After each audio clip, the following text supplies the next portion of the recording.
go through our subject content. Our subject is Fundamentals of Management and Economics. So here in this subject have two subject areas, which is Fundamentals of Management, which has a weighting of 60%, and the other subject area is Economics, which has weighting of 40%. Okay. We'll see what are the fundamentals of management syllabus contents are. The first one is overview of management. Here we are talking about this management and what is the organization and what is the business environment like that. And then evaluation of management thoughts, how management thoughts evaluated throughout the years. And then we are going to the management function.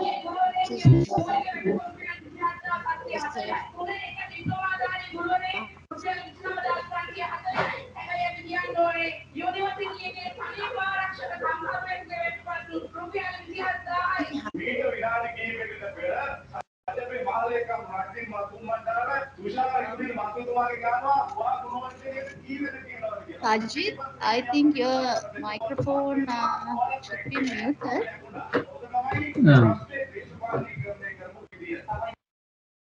Right. Okay. You can see my slides, right? Okay, we'll continue. Our fifth chapter is leading. These are the functions of management: planning, organizing, leading. And next topics are motivation and communication. These are special features in management, which helps to do good management. We need motivation as well as communication. So the next chapter is organizational control, how we control the organization. And finally, these days most trending topics, corporate governance and ethics. Then we'll move to the economics subject content. Here we can categorize for two subject areas, which is microeconomics and macroeconomics. So under microeconomics concepts, we are discussing about what is economics and the theories of demand, supply, and price, as well as equilibrium, the concept of elasticity, and theories of the firm, which are production and cost, as well as market structures, perfect competition, monopoly, monopolistic competition, and oligopoly. And then we are going to national income income accounting. Finally, we move to discuss about government objectives as well as policy instruments like fiscal and monetary policies. Finally, international trade. So here, if we consider the syllabus content, this has more weighting on theory. I think more than 70% have theory areas, but in economics, we have focus on more on calculations. So we'll quickly go through our fundamentals of management contents because these are theory areas, but you have to maintain thorough knowledge about that to the paper, because paper is MCQ paper which has 50 questions. I hope to do mock exams and everything, as well as revision papers and past papers at the end of our chapters. Right. We'll start our first chapter 1, that is overview of management. So here we are going to learn about what is organization, what are the characteristics, what are the types, and what is the meaning of management, what is the organization environment, what kind of environment manager need to handle, and to handle they need to understand about the environment. For that, he need to do some analysis like pestle analysis and SWOT analysis to identify the position of the organization. And then they are describing little bit about management function and process, because we are going in details in later chapters in these functions. Then discussing managerial skills and how they contribute to performance, and what are the managerial roles and how they influence managerial performance. So we'll start with what is an organization. So as a Student, I think you have some kind of idea about what is an organization. But if we go to the definition, as what is an organization? Organization is the structural framework. It's a structural framework of duties and responsibilities of the staff in performing the various functions to achieve the business objectives. So I'm here highlighting structural framework and the business objectives. That means people are allocating their duties and responsibilities uh, to a structural framework to achieve business objective. So organization, if you got the rough meaning, this is the organization. So if we consider the definitions which are given by various philosophers, um, there are the basic two. If we consider, the organization is a deliberate arrangement of people to accomplish some specific purpose. That was given by Robin Bergman, Stag and Culture 2008. And then organization is a two or more people who work together in a structured way to achieve a specific goal or set of goals. So in by looking at these two definitions, I think you can get an idea. Organize in the definition of organization, when you are describing what is an organization, there should be the words called structure framework as well as goals and set of goals or objectives, business objectives to achieve business objectives. These words should be in your definition. So if we consider what are the elements of an organization, these three should be there. These are the elements of organization. There should be a group of people. Group of people mean two or more. And they can't be isolated. They should be interact. They should be doing teamworks and everything. They should be interacting. They should interact for what? To achieve the common target of the organization. So if you consider the elements of an organization, basically three. Remember them now itself. Don't take time to learn these things not in another time slot. Make it clear now itself. Okay, what are the elements of an organization? There are three elements: a group of people, interaction of members, and a common objective. So to achieve common objective, there should be a interaction of members. It's a very important thing in elements of an organization. So if we consider what are the factors which determine the type of organizations are, basically we can categorize into different types based on different bases, but basically we can consider these bases as factors which determine the type of organization based on the nature, based on the scale and size of the business. If we move to the types of organizations, uh, here we are going to learn 6 types. Um, you just need to keep a image on each one, then it will be easy for you to remember that rather than learn by heart. Okay, so the first one is line, military or scholar organization. Next one is functional organization, and the third one, line and staff organization. It's a mix of organizational structures. Sorry. Then the next one is committee organizations and matrix organization, free form organization. So we'll move to the first one, line, military or scholar organization.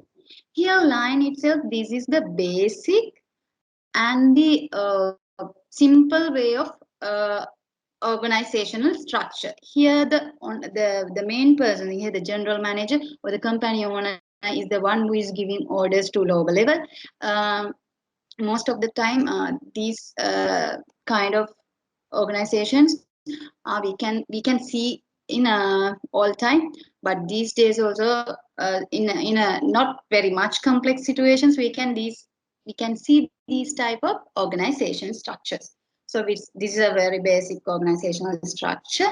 Why we are saying military type means most of the military have very disciplinary methods. So most of the time in military, they are the one who is giving orders.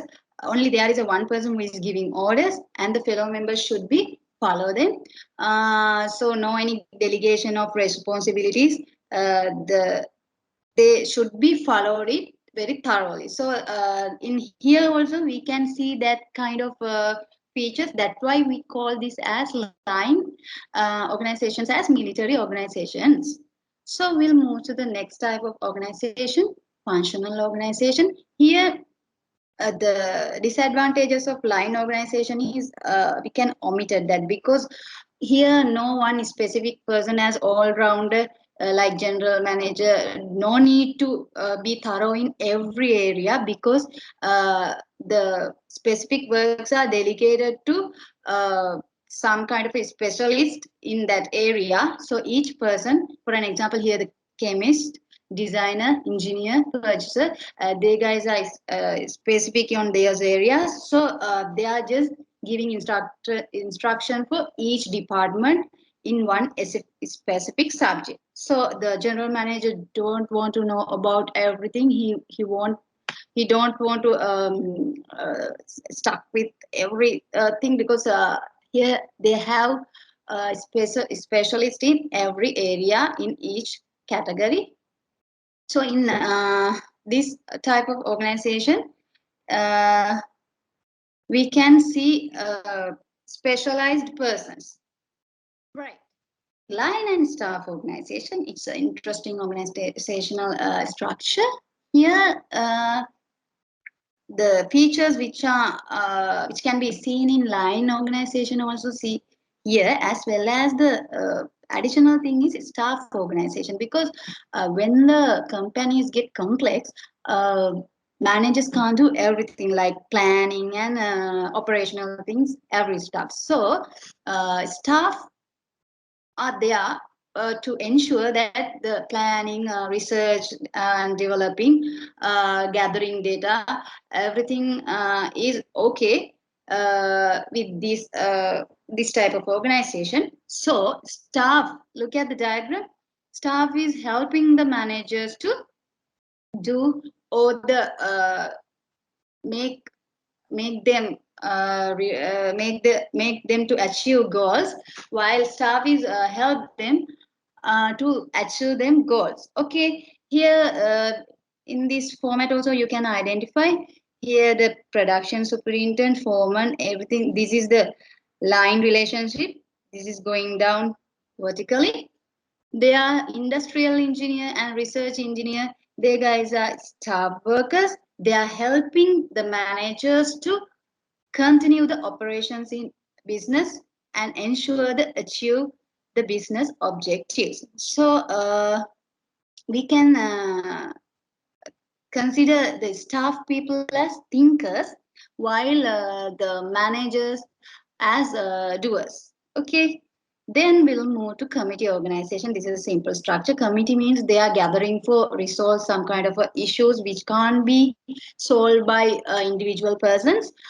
So we can identify basically it's a group of people. Committee itself means the group of people. The group of people formed by special to solve a special issue, such as advisory committee, fact finding committee. Here simple mistake is there, it should be action committee. So these kind of committee organizations we can see in organizations. Then the next one is metric organization. Metrics organization means it the when you hear the word metric organization, you have to remember there is a dual or multiple managerial accountability and responsibility. I think look at the next slide. This please remember this image when it comes to metric organization, because it's very easy to understand what is the type of organization is this. Here look at this. If you consider this production group, these people in this production group has dual responsibility to report to production manager as well as project A manager. They have dual responsibility for these guys. So when we consider the finance group, they has responsibility of finance manager as well as project A manager. If we consider the guy who is in this group, marketing group, he has a responsibility for marketing manager as well as project B manager. So we'll move to the definition. Metric organization is defined as one in which there is dual or multiple managerial accountability and responsibility. Since your exam is MCQ exams, you don't want to memorize the all stuff, but basically you should be able to differentiate from one from another. That means matrix to functional. If they ask question like, what is this type of organization, giving some kind of a characteristic, and ask question, is it a line one or functional one or matrix one, you should be able to choose the correct one. So remember these keywords in each organizational type. Right. Metric organization is a one in which there is dual or multiple managerial accountability and responsibility. However, the term metrics means quite different things to different people and in different industries. So metrics, there are usually two chain of commands, as I mentioned earlier, two chain of commands, one along functional lines and other along project. Here look at this, one along functional side and this one is from project to either from kind of a product A, product B. Likewise, there is a dual chain of command. So we'll move to the next one, that is free from organization. This means they are gathering for some kind of a reason for objective. After dissolved or achieving that objective, they will be dissolved after achieving that objective of the organization. It's a free-form organization. So these are the type of organizations. I think you have an idea about each type now. Let's move to classification of organization. Based on the basis of classifications, um, we can divide basically the under, I think 10 or 12 is there. All right. Objective. Based on the objective, basically profit versus non-profit. Profit oriented, non-profit oriented. So examples I have given: private hospitals for profit organizations and non-profit oriented one for government hospitals. Here when we consider the product based, products basically goods and services. So goods itself, manufacturing organizations, and type of service organizations are, we can get the example as I always likewise. So the product base we can divide into two types: manufacturing organizations as well as service organizations. So when we go to the scale, tall organizations and flat organizations. If you look at this image, you can get an idea about what kind of organizations are these. When we consider ownership, a lot of types of ownerships are there. Basically, we'll go through these types: private organization, under private organizations, sole proprietorship, partnership, limited liability companies, public organizations, and government. Based on the markets, domestic organizations such as DSI Group and multinational organizations like Unilever. Based on the technology also, we can differentiate the organizations like small batch, mass production, and continuous process. Based on the relationship, we can categorize them to formal organizations and informal organizations. That means within the employees or the people in the organization, they have formal relationships. Informal means they do not have any kind of a formal relationship with them. So we'll move to our topic, management. What is management? Actually, look at this. Lot of people have given definitions for management. Fayol, Taylor, Terry, Kuhns, Ducker, Peter Ducker, uh, Parker, likewise. So that means management concept is a very important concept. Uh, we'll move to the definition. For our definition, what we are saying, how we going to say what is management? Management is basically a process. It's a process. So it's a process of basically four functions. What are the four functions? Planning, organizing, leading, and controlling. So it's a process. Learn itself now. Process of planning, organizing, leading, controlling. What are they are going to planning, organizing, leading, and controlling? The limited resources. How efficiently and effectively to achieve predetermined goals and objectives in an ever-changing business environment. Not a stable environment, in an ever-changing business environment. So simply the management is a you can describe as management is a process of planning, organizing, leading, controlling the limited resources efficiently and effectively.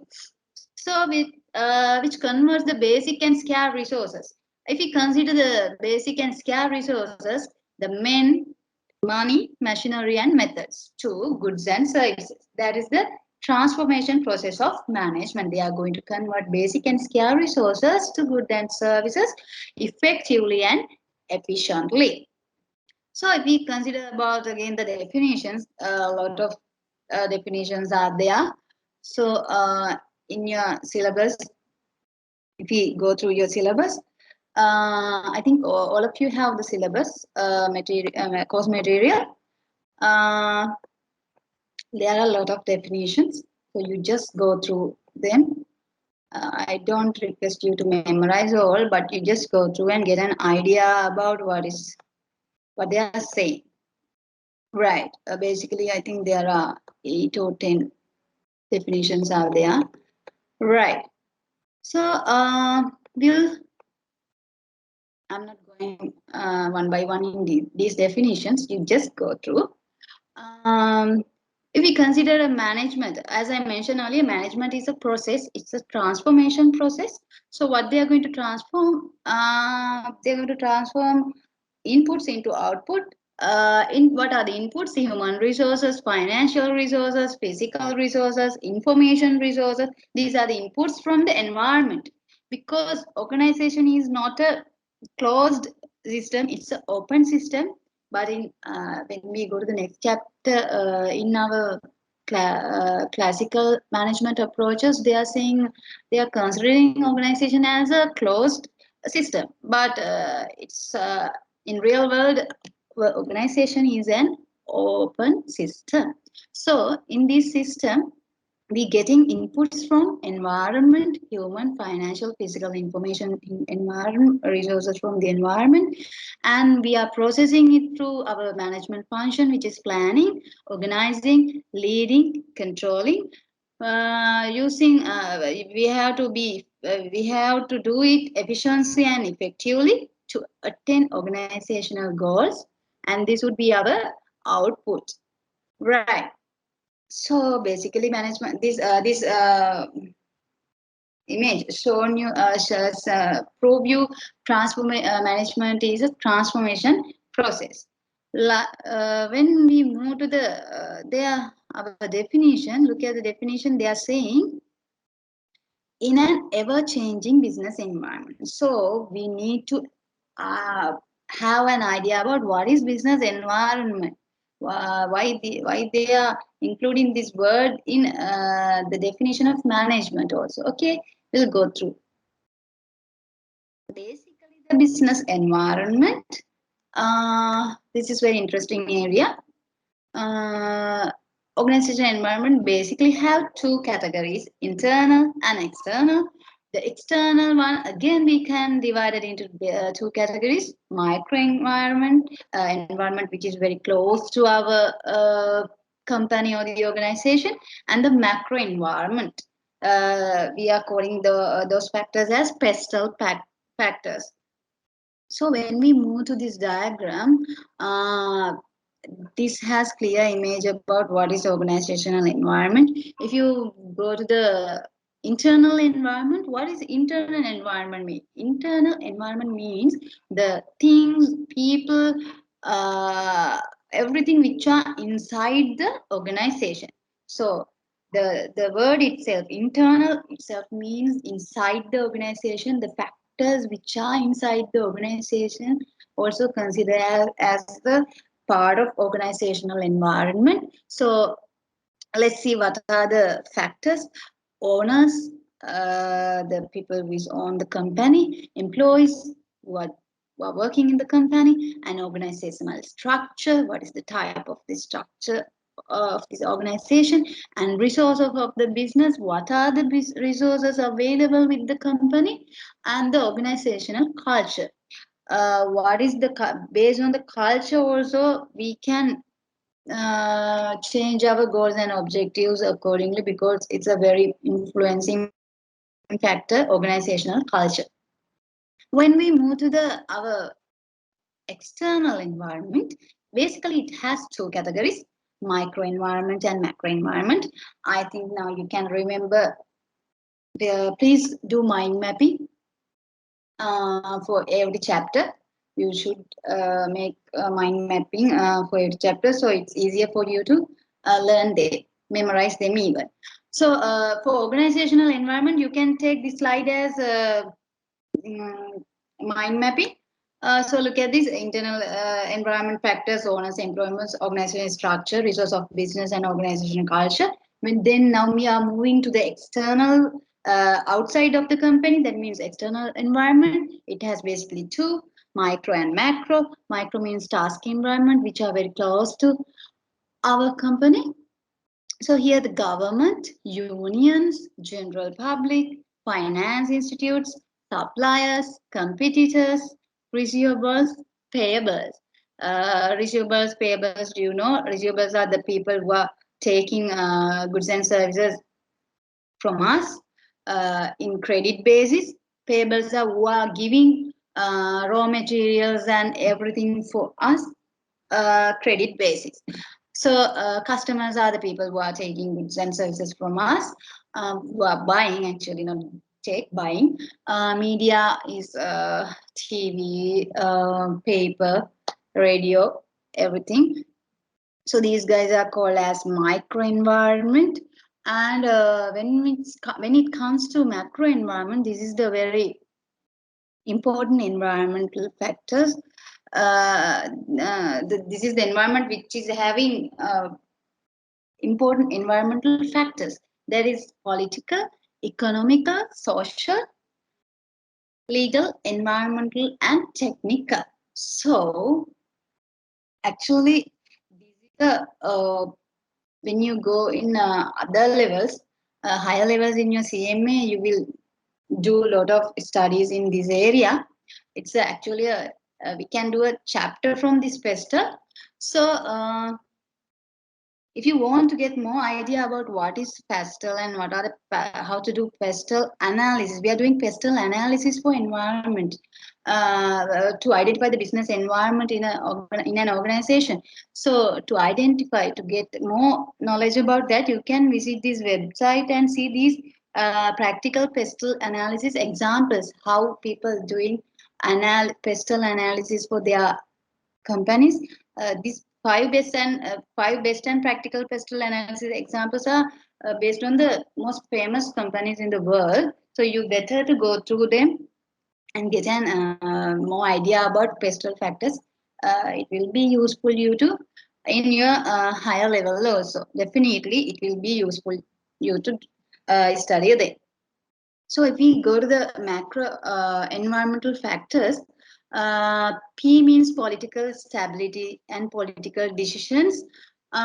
E means economical factors, which are economic growth rate. GNP means gross national product. Inflation, unemployment, interest rates, fiscal policies, exchange rates, monetary policies. These factors definitely have impact on our organization. If you consider, for an example, interest rates, if the interest rates in the market is higher, if we're going to invest in some activities, so we need to borrow as a company, as an organization, we need to borrow money. So to borrow money, if the interest rates are high, we need to stop and think we should buy or no, because our borrowing cost will be high. So definitely interest rates effect on organizational decision making. So economic factors are very important factors to organization. As managers, they need to thorough in these areas. When we consider the S, social means social factors, population, age, female-male ratio, literacy, personal attitudes. For an example, if you get the age in social factors, if the people in the society are getting old, like in Sri Lanka also, people are getting old, our population is getting old. So we have, if you want to market something, we have to make decisions or make investments in markets like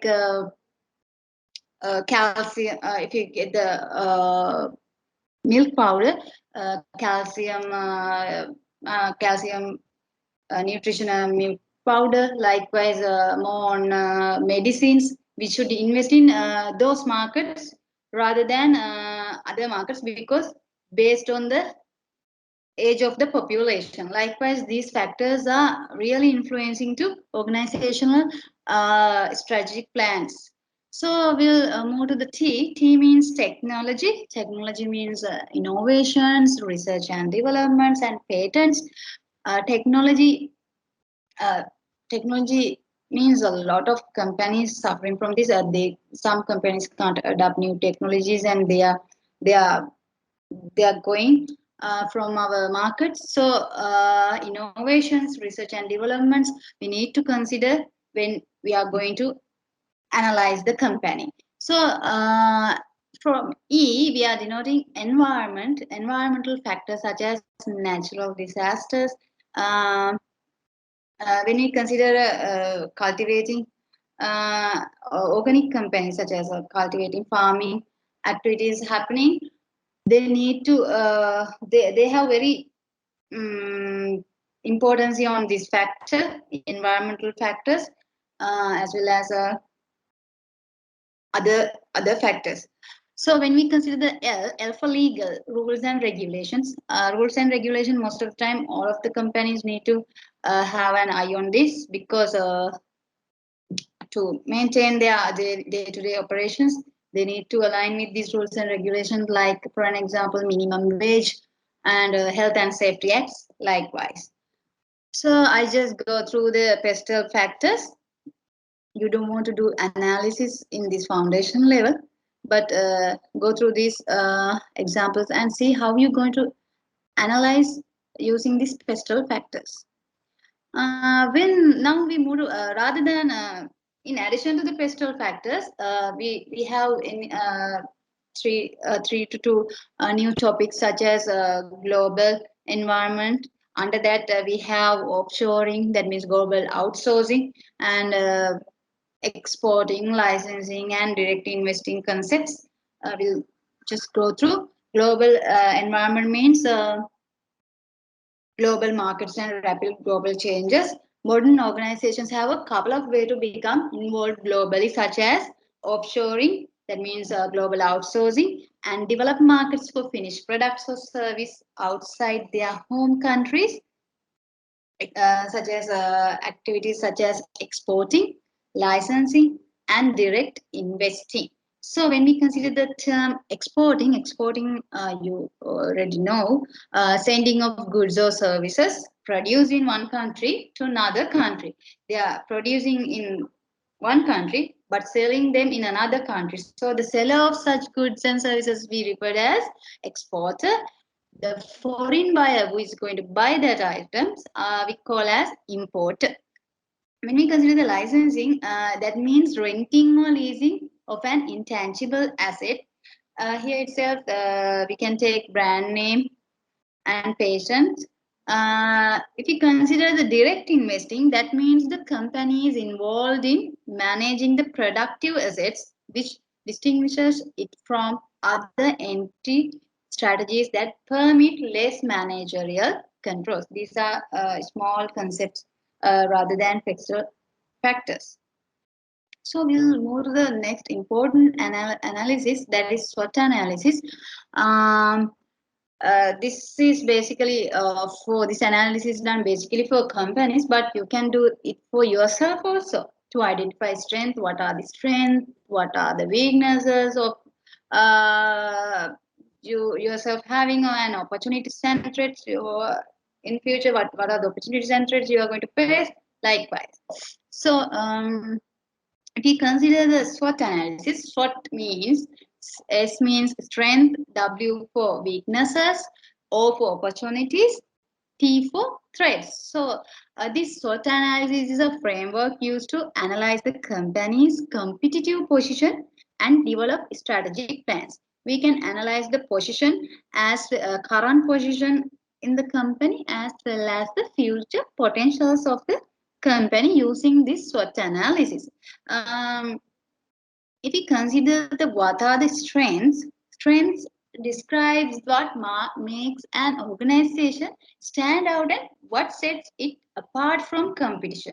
So basically, if you take the example, strong brand will definitely a strength for a company. They can compete with others with using the brand, reliable customer base, and strong balance sheets. That means strong financial status of the company. That is the meaning of strong balance sheet. And unique technology. If you have a unique technology in your company, it's definitely a strength for your company to compete with other competitors in the market.